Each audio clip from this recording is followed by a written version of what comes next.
M V ജയരാജന്റെ പ്രതികരണം. ജില്ലയിൽ നിന്നുള്ള സംസ്ഥാന കമ്മിറ്റി അംഗം കൂടിയായ എം വി ജയരാജനും ഇന്നത്തെ ജില്ലാ സെക്രട്ടേറിയറ്റിൽ പങ്കെടുക്കാൻ സാധ്യതയുണ്ട്. നാളെ കണ്ണൂർ ജില്ലാ കമ്മിറ്റി യോഗവും ചേരും.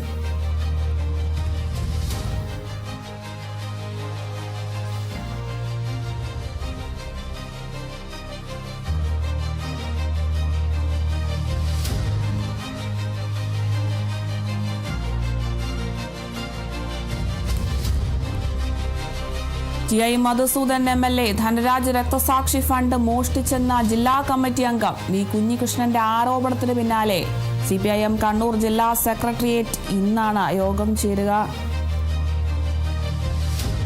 പയ്യന്നൂർ എം.എൽ.എ. ടി.ഐ. മധുസൂദനും സംഘവും പാർട്ടി രക്തസാക്ഷി ഫണ്ടിൽ ഉൾപ്പെടെ 1 കോടിയിലേറെ രൂപ തട്ടിപ്പ് നടത്തിയെന്നായിരുന്നു വി കുഞ്ഞികൃഷ്ണന്റെ വെളിപ്പെടുത്തൽ. ബാങ്ക് സ്റ്റേറ്റ്മെന്റ് ഉൾപ്പെടെ തെളിവ് സഹിതം സംസ്ഥാന നേതൃത്വത്തിന് പരാതി നൽകിയിട്ടും നടപടിയെടുക്കാതെ തന്നെ നിശബ്ദനാക്കാൻ ശ്രമിച്ചെന്നുമൊക്കെ കുഞ്ഞികൃഷ്ണൻ ആരോപിച്ചിരുന്നു. ഇപ്പോൾ വി കുഞ്ഞികൃഷ്ണൻ വാർത്താമാധ്യമത്തിലൂടെ പരസ്യമായി നടത്തിയ ഒരു ആരോപണത്തിന് പാർട്ടിക്ക് അവമതിപ്പുണ്ടാക്കിയെന്നാണ് ഇപ്പോൾ പാർട്ടിയുടെ കണ്ടെത്തൽ. ഇത് ചൂണ്ടിക്കാട്ടി കുഞ്ഞികൃഷ്ണനെതിരെ നടപടി ഉണ്ടായേക്കാനാണ് ഇപ്പോൾ സാധ്യത. പാർട്ടി അന്വേഷണ കമ്മീഷൻ അന്വേഷിച്ച് കഴമ്പില്ലെന്ന് കണ്ടെത്തിയ ആരോപണമാണിതെന്നാണ് ഇപ്പോൾ വിശദീകരണം. കുഞ്ഞികൃഷ്ണന്റെ ആരോപണങ്ങളെ പാർട്ടി ഇന്നലെ തന്നെ തള്ളിക്കളഞ്ഞിരുന്നു.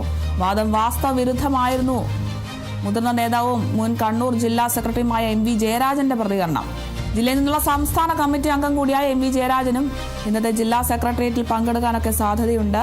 കണ്ണൂർ ജില്ലാ കമ്മിറ്റി യോഗവും ചേരും. അതേസമയം മധുസൂദൻ എം.എൽ.എ. രക്തസാക്ഷി ഫണ്ട് കട്ടെന്ന വി കുഞ്ഞികൃഷ്ണന്റെ ആരോപണത്തിന് പിന്നാലെ ഇന്നലെ പ്രതിഷേധമൊക്കെ ഉണ്ടായിരുന്നു.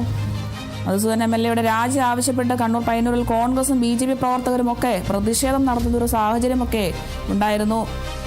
പ്രതിഷേധിച്ച BJP കോൺഗ്രസ് പ്രവർത്തകരെ CPIM കയ്യേറ്റം ചെയ്യുകയും ഉണ്ടായി. സംഘർഷത്തിൽ 6 കോൺഗ്രസ് പ്രവർത്തകർക്കും 3 BJP പ്രവർത്തകർക്കും പരിക്കേൽക്കുന്ന ഒരു സാഹചര്യമൊക്കെ ഉണ്ടായിട്ടുണ്ടായിരുന്നു. എന്തായാലും ടി.ഐ. മധുസൂദൻ എം.എൽ.എ. ധനരാജ് രക്തസാക്ഷി ഫണ്ട് മോഷ്ടിച്ചെന്ന ജില്ലാ കമ്മിറ്റി അംഗം വി കുഞ്ഞികൃഷ്ണന്റെ ആരോപണത്തിന് പിന്നാലെ CPIM കണ്ണൂർ ജില്ലാ സെക്രട്ടേറിയറ്റ് ഇന്നാണ് യോഗം ചേരുക.